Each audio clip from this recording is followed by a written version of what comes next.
Bismillahirrahmanirrahim. Assalamualaikum warahmatullahi wabarakatuh. Alhamdulillahirabbil alamin wa bihi nasta'inu ala umuri dunya waddin. Asyhadu an la ilaha illallah wahdahu la syarikalah wa asyhadu anna Muhammadan abduhu wa rasuluhu amma ba'du. Anak-anak yang Anda sayangi dan seluruh pemirsa dimanapun Anda berada, pada kesempatan kali ini Anda masih akan melanjutkan dulu satu topik yang akan mengingatkan kita akan tujuan hidup kita. Tujuan hidup kita diciptakan oleh Allah di bumi, dan untuk apa kita? Nah, pada kesempatan kali ini Yanda akan mengambil bagian-bagian dari kisah itu yang ada dalam Al-Quran, tepatnya ada dalam surat Al-Qiyamah, ya. Tapi tentu tidak akan Yanda bacakan semuanya. 40 ayat yang panjang untuk sebuah kultum, untuk sebuah kajian menjelang buka tentu tidak akan cukup waktunya. Yanda akan bacakan 1-2 ayat dari surat Al-Qiyamah, kemudian nanti Yanda akan sampaikan bagian-bagian kisah yang mengingatkan kita tentang kehidupan kita di dunia dan kehidupan kita di masa yang akan mendatang. A'udzu billahi minasyaitonir rajim. Bismillahirrahmanirrahim. La uqsimu biyaumil qiyamah wa la uqsimu binafsil lawwamah. Ini ada sekedar mengingatkan bagi kalian yang sudah masuk pada hafalan juz 29, ya, ada surat Al-Qiyamah. Jadi Allah bersaksi tentang adanya hari kiamat. Lantas apa yang akan kita bahas pada kesempatan kali ini? Dalam surat Al-Qiyamah itu ada banyak hal tentang tujuan kehidupan manusia dan keadaan manusia di bumi ini, di mana pada saat itu dalam surat Al-Qiyamah diceritakan orang-orang Quraisy terutama itu mendustakan dengan apa yang dibawa oleh Rasulullah tentang kisah kematian manusia, tentang dibangkitkannya manusia pada hari akhir nanti dari kematiannya. Bahkan mereka mempertanyakan, apakah kita akan dibangkitkan dari tulang belulang yang berserakan seperti ini? Ini tubuh ini sudah protol semuanya, tidak ada dagingnya, tinggal tulang, kemudian Allah membangkitkan. Dengan nada ejekan mereka itu mempertanyakan hal seperti itu. Padahal itu sesuatu yang sudah pasti dinyatakan oleh Allah. Kebangkitan di masa yang akan datang dari keadaan kita yang sudah hancur lebur, keadaan manusia yang sudah hancur lebur ketika mereka masuk dalam alam kubur. Bahkan ketika ada orang yang tidak dikuburkan sekalipun, mereka pun juga akan hancur dimakan oleh batu. Nah, sekarang perhatikanlah apa yang dinyatakan oleh Allah kepada orang-orang seperti itu. Maka yang Anda akan bacakan ayat yang ke-20. Kalla bal tuhibbunal ajilah. Hai orang-orang kafir, hai orang-orang musyrik, ingatlah, bahkan kalian itu sangat mencintai kehidupan yang singkat. Apa itu kehidupan dunia? Tapi maaf, bahkan mencintai kehidupan dunia itu bukan hanya urusannya orang kafir, bukan hanya urusannya orang musyrik. Orang-orang yang beriman, sebagiannya bahkan juga akan sangat dipengaruhi oleh kehidupan yang singkat itu. Wa tadharunal akhirah, dan mengesampingkan kehidupan akhirat.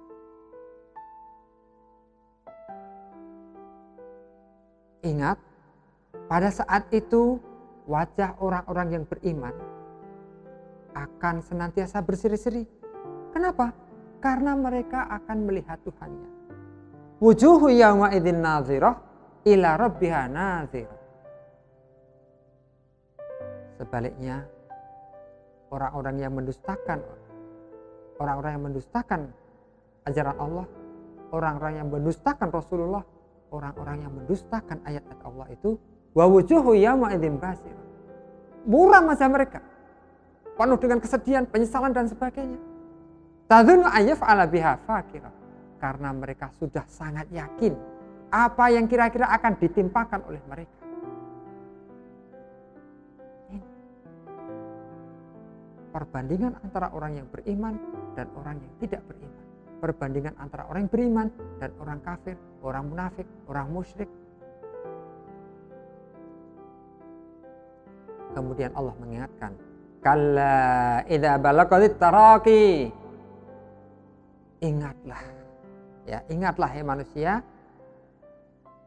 bagaimana keadaannya. Sekiranya nafas engkau sudah sampai di kerongkongan. Apa artinya?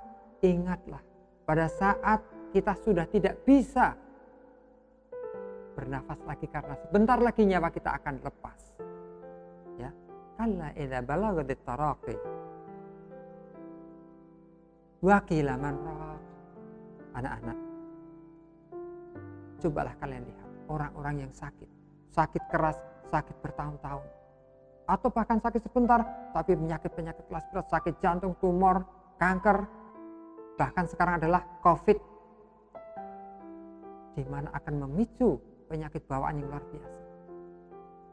Kalau nafas sudah sampai di kerongkongan, maka Allah katakan, hei manusia, katakanlah, siapa yang akan menyembuhkan keadaanmu seperti itu? Tidak ada. Nafas sudah sampai di kerongkongan, sudah nazak, sudah sakaratul maut, sudah tidak akan bisa ditolong. Tetapi hanya dia yang merasakan, hanya dia yang benar-benar yakin bahwasanya kehidupan dia sudah akan segera berakhir di dunia ini. Kemudian ketika orang itu mendekati kematiannya, nafas sudah di kerongkongan, sakaratul maut yang sudah begitu menyakitkan dialaminya, maka kalian saksikanlah. Wal tafatis saqu bisa. Perhatikan baik-baik. Orang yang sudah seperti itu, maka secara tidak sadar kedua kakinya, betisnya akan mengapit, menahan rasa itu. Dikapikanlah itu, ya. Wal tafatis saqu bisa. Itulah sakaratul maut. Itulah nazar. Kematian, proses kematian yang dihadapi oleh manusia.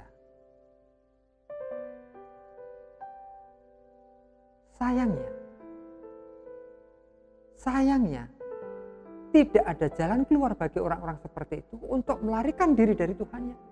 Tidak ada jalan keluar. Karena semuanya ada dalam kekuasaan Rabb-Nya. Karena semuanya ada dalam kekuasaan Allah. Dan hebatnya, sudah seperti itu, faktanya adalah bahwa mereka tidak pernah mau membenarkan berita itu, tidak pernah membenarkan ayat-ayat Allah, dan juga mereka tidak mau menyembah Allah, tidak mau sholat. Sebaliknya, mereka justru mendustakan itu semuanya dan berpaling dari ajaran Allah, seolah-olah firman Allah, kebenaran Allah adalah sesuatu yang menjijikkan dan harus dijauhi. Na'udzubillah min dzalik. Nah, kemudian orang-orang itu merasa dirinya itu berkuasa atas dirinya, sehingga ketika mereka dengan gagahnya kembali kepada keluarganya, ada rasa kesombongan di situ. Mereka tidak sadar. Mereka tidak sadar ketika nanti nazak sakaratul maut sudah di sini, nafas tinggal di sini, tidak ada lagi harapan itu. Apa yang bisa kita lakukan? Maka perhatikanlah, tidak pantas bagi kita menentang Allah, durhaka kepada Allah. Bahkan di surat selanjutnya, surat Al-Insan, Allah sampaikan pernyataan itu dengan bahasa sindiran yang luar biasa. Hal ata 'alal insani hinun minad dahri lam yakun syai'an madhkura. Tidaklah sampai kepada manusia suatu saat di mana dia itu belum tersebut apa-apa. Saat dimana manusia itu belum ada, alam semesta diciptakan, belum ada tokoh namanya manusia. Kok bisa-bisanya dia menentang Tuhannya? Sampai seperti itu.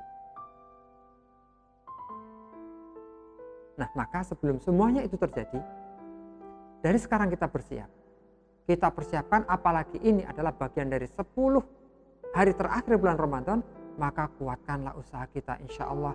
Kuatkanlah usaha kita insya Allah. Dan selalu senantiasa bermohon kepada Allah agar senantiasa dibimbing dan dikuatkan.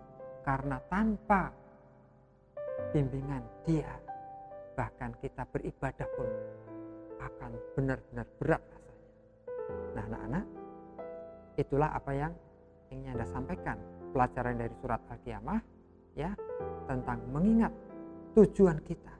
Kita hidup di dunia bukan untuk di dunia, tetapi kita hidup di dunia ini untuk mendapatkan keberhasilan kita di akhirat.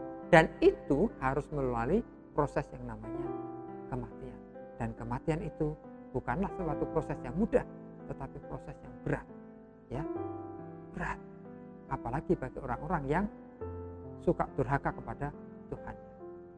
Baiklah anak-anak, kita akhiri kajian pada sore kali ini dengan doa kafaratul majlis. Subhanakallahumma wa bihamdika asyhadu an la ilaha illa anta astaghfiruka wa atubu ilaik.